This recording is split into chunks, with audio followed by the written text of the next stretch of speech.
Assalamualaikum warahmatullahi wabarakatuh. Untuk yang kedua ini kita masih membahas mengenai modul praktikum distribusi dan delivery. Untuk sub pembahasan yaitu perencanaan dan pengolahan data distribusi. Nah, ini kita masuk ke dalam modul 2, di mana modul 2 ini kita masih membahas kaitannya dengan fungsi-fungsi yang ada di Excel. Nah, nanti kita coba akan belajar bagaimana fungsi-fungsi tersebut bisa kita gunakan untuk mempermudah atau membantu kita dalam proses bekerja, khususnya untuk melakukan proses perencanaan dan pengolahan data distribusi. Nah, nanti kaitannya dengan bagaimana cara menggunakan fungsi-fungsi yang ada di Excel ini, Anda boleh perhatikan data yang akan kita coba olah dalam Excel-nya. Nah, ini bisa kita lihat ada data yang sudah kami sediakan di dalam Excel. Data ini adalah data kumpulan atau data yang dicatat dari hasil transaksi, proses pendistribusian dan pengiriman barang. Nah, di sini kami bagi menjadi 3 sheet datanya. Yang pertama ada sheet branch, yang kedua ada subtotal, dan yang ketiga ada sheet shipping. Nah, nanti dari ketiga sheet ini, yang pertama ini ada sheet branch, kaitannya dengan alamat pemasaran atau alamat pengiriman barang untuk dilakukan proses pendistribusian.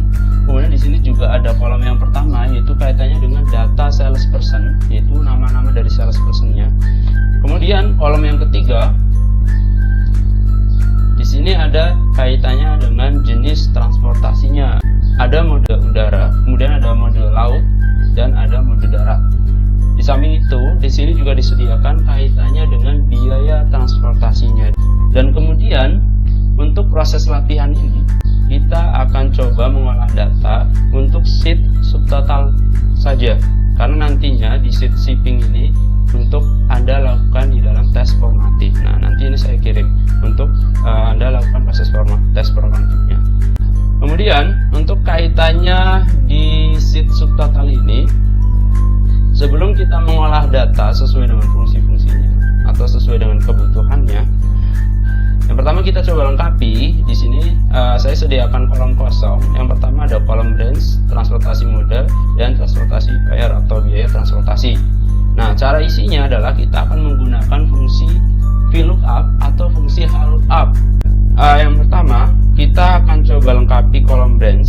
Untuk mengisi data di kolom branch, kita butuh data yang dicatat di sheet branch ini. Coba kita lihat di sheet branch ini. Oke, kaitannya dengan branch berarti di sini berupa data wilayah-wilayah pendistribusian. Masing-masing salesperson yang ada di sini mempunyai wilayah pendistribusian yang berbeda-beda. Kemudian jika kita lihat pencatatan data di sini di dalam tabel ini berbentuk vertikal. Kenapa di sini bisa saya sebut dalam bentuk vertikal pencatatannya? Kita lihat di sini judul tabelnya ada di atas. Nah, kemudian datanya dicatat menurun, ya, atau dalam bentuk vertikal. Kemudian kalau kita lihat di samping, ini judul datanya atau judul data yang tercatat di dalam tabel ini ada di samping. Ada transportasi mode dan ada biaya transportasinya. Hanya kalau kita lihat ini dicatat dalam bentuk horizontal, ya. Ingat kembali bahwa fungsi lookup itu dibagi menjadi 2. Ada vertical lookup dan ada horizontal lookup. Berarti nanti Anda tinggal sesuaikan saja. Ketika pencatatannya dalam bentuk vertikal, maka yang Anda akan gunakan adalah fungsi VLOOKUP. Ketika Anda mencatat dalam bentuk horizontal, maka fungsi di dalam Excel yang akan Anda gunakan adalah lookup. Untuk melakukan pengisian branch ini, tadi karena datanya tercatat dalam bentuk vertikal, maka yang kita gunakan adalah VLOOKUP. Anda tinggal ketik sama dengan VLOOKUP. Kemudian ketika sudah memasukkan fungsi VLOOKUP, di sini akan muncul beberapa permintaan yang Anda harus penuhi untuk menyelesaikan fungsi VLOOKUP ini. Nah, yang pertama yang harus Anda penuhi adalah lookup value. Lookup value itu artinya adalah ini. Ketika kita akan mengambil sebuah data dari sheet lain, dia akan mengacu ke dalam data yang unik dan kemudian data yang berhubungan dengan sheet yang akan kita tarik tersebut. Nah, kebetulan tadi pada saat awal saya jelaskan di datanya bahwa branch ini kaitannya dengan sales person. Jadi masing-masing sales person mempunyai wilayah pendistribusian yang berbeda-beda. Nah, kebetulan di tabel ini ada data berupa sales person, berarti nanti lookup value-nya bisa kita ambil di kolom sales person ini. Anda tinggal klik aja kolom sales person-nya. Kemudian Anda kasih pembatas. Ini dia meminta pembatasnya adalah titik koma. Oke. Kemudian dia beralih ke yang kedua. Permintaan yang kedua adalah tabel array, yaitu data yang sudah disediakan yang kaitannya dengan data branch ini. Tadi data disediakan di sheet yang di sheet branch. Kemudian kita tinggal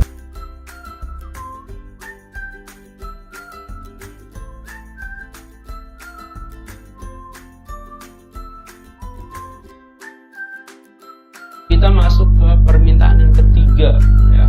Permintaan yang ketiga adalah kolom index number, artinya adalah data yang menyajikan branch di sini tadi dicatat di sheet branch itu berada di kolom keberapa. Kalau kita lihat tadi dia berada di kolom kedua, maka Anda tinggal klik aja 2. Nah, kita kasih batas. Oke. Kemudian di sini ada pilihan penawaran yang ketiga adalah true and false.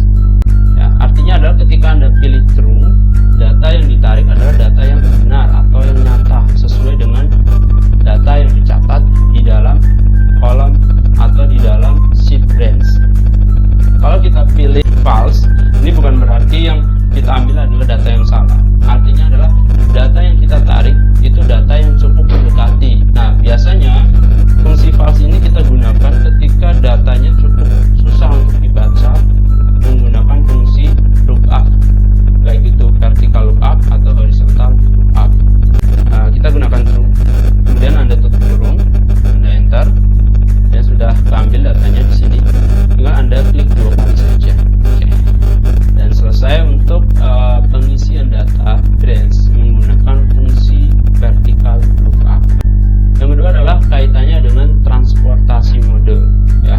Kita cek lagi di kolom branch, transportasi mode masih di dalam tabel yang sama.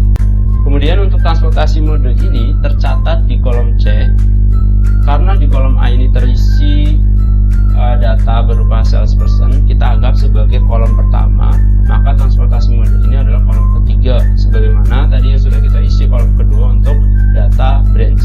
Kebetulan dia untuk data transportasi mode ini masih tercatat di tabel yang sama. Keuntungannya adalah kita bisa menggunakan copy paste rumus dari branch ini.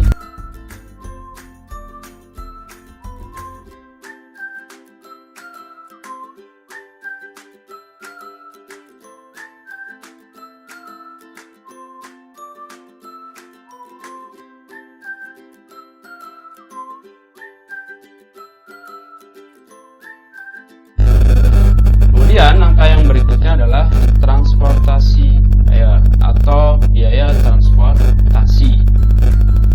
Kita lihat dulu sebelum melakukan input ke fungsi Excel-nya. Cek dulu datanya. Pada saat kita cek data, untuk biaya transportasi di sini dicatat dalam bentuk horizontal. Ya, maka yang kita perlukan bukan vertical lookup lagi, kaitannya dengan horizontal lookup. Nah, kita kembali ke sheet subtotal. Kemudian Anda masukkan rumus sama dengan H lookup.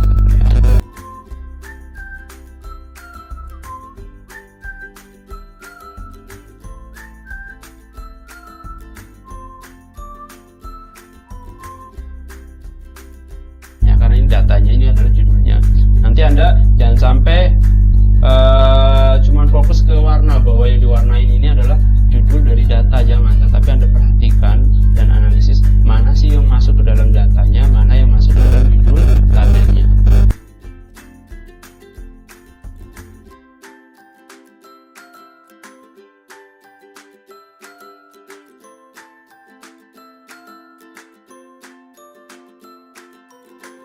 saya minta yang namanya row index number ya. Berbeda tadi, kalau vertical lookup yang diminta adalah kolom index number. Tapi kalau horizontal lookup yang diminta adalah row index number, artinya adalah baris keberapa data tersebut dicatat. Nah, dan kalau kita lihat tadi data kaitannya dengan transportasi biaya atau biaya transportasi itu tercatat di baris kedua. Maka kita tinggal ketik 2, kemudian kita kasih batas, kita klik through. Oke, tutup kurung, enter. Kemudian klik 2 kali. Kemudian kita baru masuk pembahasan untuk modul yang kedua. Sebenarnya itu fokus ke dalam fungsi perhitungan, itu kaitannya dengan count, countif, countif, kemudian ada SUMIF dan seterusnya. Dan kebetulan tadi saya sudah menjelaskan kaitannya dengan bagaimana cara melengkapi data di kolom branch, transportasi mode, transportasi fare atau biaya transportasi. Ini sebenarnya sudah dijelaskan cara pengerjaannya di modul pertama tadi, dan ini sifatnya hanya mereview saja. Nah, kemudian di modul yang kedua ini sebenarnya hanya fokus ke dalam fungsi perhitungan atau merekap sebuah data yang ada di kumpulan tabel. Nah, di sini ada beberapa fungsi. Jadi ada fungsi count. Count ini dibagi menjadi beberapa, count, conta, dan count blank. Kemudian ada countif, ada countif menggunakan S, SUMIF, dan SUMIF menggunakan S. Nanti saya jelaskan. Dan sebenarnya secara teori sudah dijelaskan di modul yang sudah saya kirim tadi. Anda bisa perhatikan di sini bagaimana cara teknis untuk menyelesaikan fungsi-fungsi yang ada di sini. Ya, yang pertama, count. Ini adalah menghitung. Ya. Untuk menghitung data yang tercatat di dalam tabel, khususnya data dalam bentuk angka. Kita akan buktikan, contohnya adalah kita akan menghitung berapa angka yang tercatat di dalam tabel ini, ya, berapa jumlahnya atau totalnya. Kita tinggal gunakan fungsinya sama dengan count. Oke, klik 2 kali, dan ini value-nya, value 1 dan value 2, ya.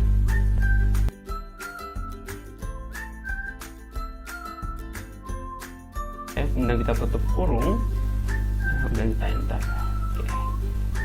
Kalau kita lihat hasil perhitungan dari fungsi count ini adalah sebanyak 645 data yang tercatat di dalam tabel ini, yang khususnya berupa angka. Nah, kemudian kita gunakan fungsi yang kedua, ada conta.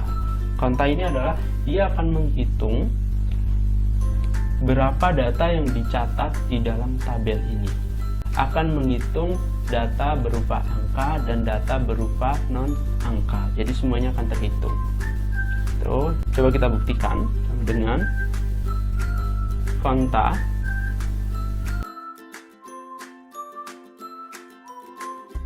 Oke, kurung, enter. Dan ternyata seluruh data yang tercatat di dalam tabel ini sejumlah 1419 data. Kemudian di sini ada count blank. Ini akan menghitung sel yang tidak terisi data. Contohnya gini, misalkan Anda ingin mengoreksi catatan data dari hasil transaksi pendistribusian dan pengiriman barang, apakah nanti dalam prosesnya ada yang kelupaan tercatat atau tidak, ya. Ini cara mudahnya Anda dengan melakukan pengecekan seperti ini, ya. Contoh, saya akan menggunakan kolom L nih, ya, kolom trial, ya.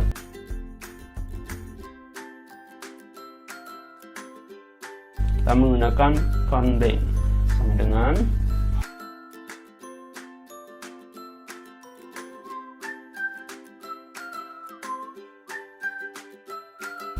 dan ternyata 0 karena tadi kolom L belum kita masukkan. Nah, coba kita masukkan untuk kolom L nya, ya. Jadi kita masukkan, nah, tambahkan dengan kolom L, kita enter.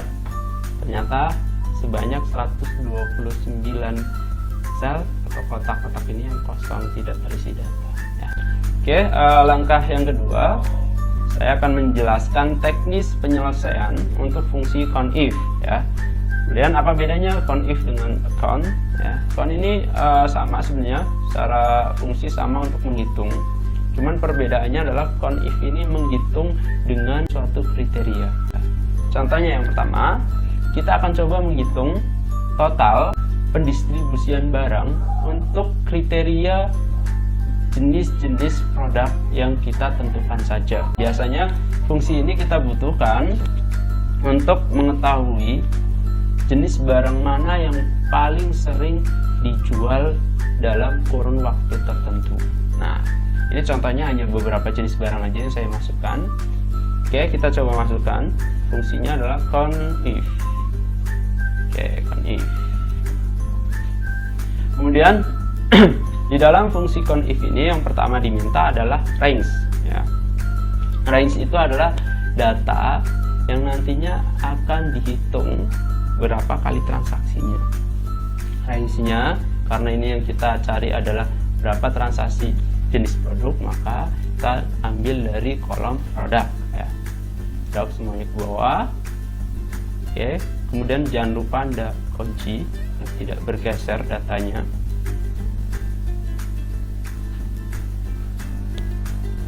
Oke, kemudian kita kasih pembatas titik koma.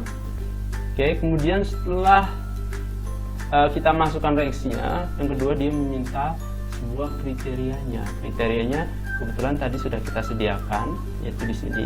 Nah, jadi kalau belum Anda sediakan, boleh kriteria itu diketik secara manual. Yang terpenting pada saat Anda mengetik, perhatikan hurufnya, jangan sampai ada kurang satu pun huruf, ataupun yang tadinya spasinya 1 Anda lupa kasih spasi, ataupun spasinya 2, nanti tidak akan terbaca. Ya, kalau sudah Anda tinggal enter. Nah, selesai. Anda tarik ke bawah. Nah, sudah selesai ya. Ini untuk electric stove, speaker dan telepon. Udah ada dishwasher. Ini ditransaksikan masing-masing berbeda ya. Ternyata dari beberapa jenis barang yang saya ambil secara random ini, yang paling laku electric stove ya. Ini tapi belum kita lihat secara jumlah barangnya, hanya berapa kali dilakukan transaksi pendistribusian barang. Nah, kemudian di sini maaf, tadi saya lupa batasi ya. Di sini 0 ya. Karena range-nya itu berbeda ya. Kalau tadi yang pertama yang kita hitung adalah berapa jenis barang yang ditransaksikan untuk pendistribusian barang. Kalau yang kedua adalah, nah ini sales person-nya. Jadi sebenarnya sales person itu menjual berapa kali sih dalam satu kurun waktu atau dalam prosesnya. Kita cari datanya dengan menggunakan fungsi yang sama, yaitu conif. Nah, karena ini sudah kita kerjakan di atas, maka tidak usah kita input manual lagi rumusnya, tinggal kita geser saja range-nya karena range-nya berbeda. Oke, range-nya kita geser ke sebelah kiri. Nah, kita enter. Oke, ini bisa lihat dan selesai ya. Ternyata dari beberapa sales person yang kita ambil secara acak ini, yang paling laku jualannya adalah si Peterson ya, 12 kali, dan sisanya ada 7 kali, 7 kali, dan 9 kali. Oke, berikutnya yang ketiga, kita coba akan menyelesaikan fungsi conif menggunakan S ya. Jadi kalau conif itu hanya satu kriteria saja yang dimasukkan. Kalau conif menggunakan S, lebih dari satu kriteria. Ini ada kriteria 1, kriteria 2, ataupun nanti ada kriteria ketiga. Nah, ini untuk contoh yang pertama hanya 2 kriteria saja. Kalau Anda lihat di sini, kira-kira kita akan coba mencari data kaitannya dengan gini. Jenis barang electric stove ini yang dijual oleh Peterson saja itu berapa kali sih dalam satu kurun waktu pendistribusiannya. Cara menyelesaikannya, Anda tinggal masukkan rumusnya dengan conif. Oke, kemudian kita masukkan kriteria range satunya. Berarti yang dimasukkan adalah, karena ini sambung datanya, yang dimasukkan adalah range satunya dulu. Range satunya itu kaitannya dengan jenis produknya ya. Oke, jangan lupa Anda kunci ya, agar datanya nanti tidak bergeser. Oke, Anda kasih batas. Oke, kemudian setelah Anda memasukkan range satunya yang diminta berikutnya adalah kriteria 1 ya. Kalau kriteria 1 artinya adalah ya ini, electric tube untuk jenis barang electric tube. Kemudian ada batasi, dia meminta kriteria range 2. Range 2 nya adalah sales person. Oke, jangan lupa Anda lakukan kunci data ya. Langkah berikutnya yang diminta terakhir adalah kriteria kedua. Anda tinggal klik. Nah, tinggal enter saja, selesai ya. Ya, sebenarnya kalau kita lihat dari proses awal sampai proses ketiga ini ya, cukup mudah untuk menyelesaikan fungsi-fungsi yang ada di sini. Karena pada saat kita memasukkan fungsinya, sebenarnya secara sistem di Excel ini akan memberitahu data mana saja yang harus kita masukkan terlebih dahulu. Jadi Anda tidak perlu menghafal nih, contohnya ya. Dia akan muncul seperti ini nih ya. Yang pertama yang dimasukkan apa dulu, yang kedua apa, yang ketiga apa, dan seterusnya. Jadi Anda tidak perlu menghafal satu persatu dari fungsi-fungsi yang kita pelajari di sesi sekarang. Setelah kita menyelesaikan proses ketiga ini, kemudian kita lanjut ke proses yang keempat. Proses yang keempat adalah kita akan menyelesaikan fungsi SUMIF ya. Tadi adalah CONIF, sekarang SUMIF. Bedanya apa CON dengan SUM? CON itu hanya menghitung berapa data yang dicatat ya, atau berapa frekuensi data yang dilakukan pada satu periode tertentu. Kalau SUMIF, kita akan menjumlahkan data-data dari hasil transaksinya, bukan hanya menghitung saja. Oke, kita coba masukkan. Ini contohnya kita akan menjawab permintaan informasi berupa berapa jumlah barang air conditioner secara kuantiti terjual selama satu periode tertentu, cam recorder, dan seterusnya. Itu kita tinggal masukkan sama dengan SUMIF.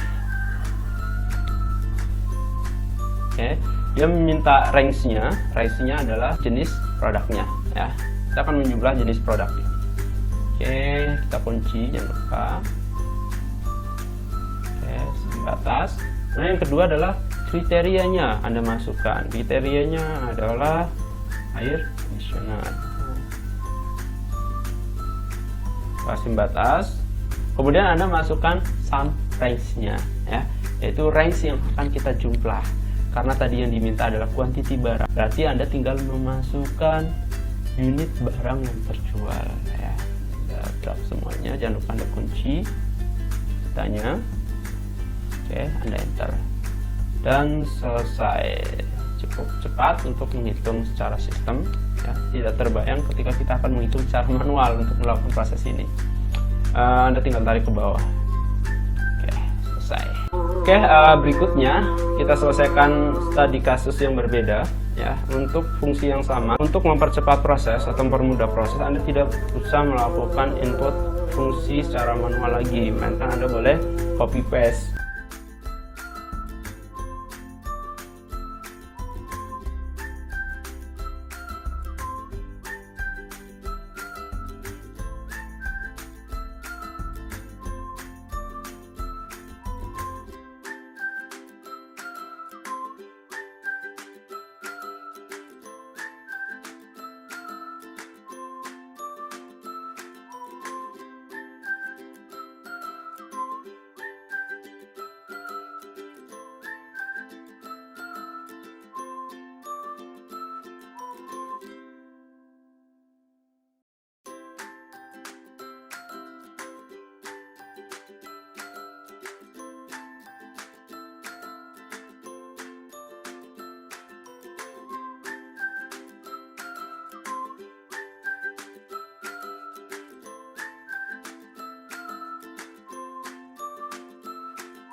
Oke, berikutnya kita masuk langkah yang terakhir, atau kita masuk ke teknis penyelesaian fungsi Excel terakhir kaitannya dengan SUMIF menggunakan S. Ya, ini sama persis dengan yang CONIF tadi. ya, yaitu bedanya antara sum if dengan sum if menggunakan S, yaitu ketika Anda mau memasukkan kriteria lebih dari satu. Nah, ini contohnya kita akan menjawab persoalan yang ada di bawah ini kaitannya dengan Anda diminta menyajikan informasi berupa uang yang didapat dari hasil sales untuk jenis produk air conditioner dan seterusnya, kemudian dibatasi oleh kriteria yang kedua untuk penjualan lebih besar dari 100, kurang dari 100, sama dengan 100, lebih besar atau sama dengan 50. Ini contoh kita selesaikan saja sama dengan sum if dengan S ya. Kemudian dia meminta sum range, ini artinya adalah data yang akan dijumlahkan. Data yang akan dijumlahkan kaitannya dengan kolom sales atau uang yang didapat dari hasil penjual. Jangan lupa Anda kunci tanya. Ya, kemudian dia meminta yang kedua. Data yang perlu Anda input kedua adalah kriteria range 1. Nah, kriteria range satunya adalah karena kriteria satunya itu berupa jenis produk, berarti yang Anda masukkan adalah kolom produk. Anda kunci, ada kasih pembatas atau separator. Kemudian berikutnya yang diminta adalah kriteria 1. Kriteria 1 adalah yang ini, sudah kita sediakan, kita kasih batas. Kemudian yang diminta kedua setelah kriteria 1 adalah kriteria range kedua. Range yang kedua adalah kaitannya dengan jumlah unit barang yang dijual.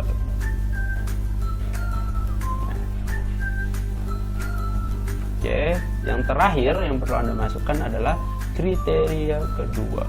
Ya, kriteria yang kedua adalah ini yang sudah saya sediakan, fungsi logiknya. Enter, ya, selesai dan Anda tarik ke bawah. Ya. Nah, kalau udah selesai, Anda rubah formatnya menjadi format accounting ya, agar sesuai dengan kebutuhannya. Ya, nanti kalau dalam bentuk dolar ya Anda tinggal rubah dolar aja.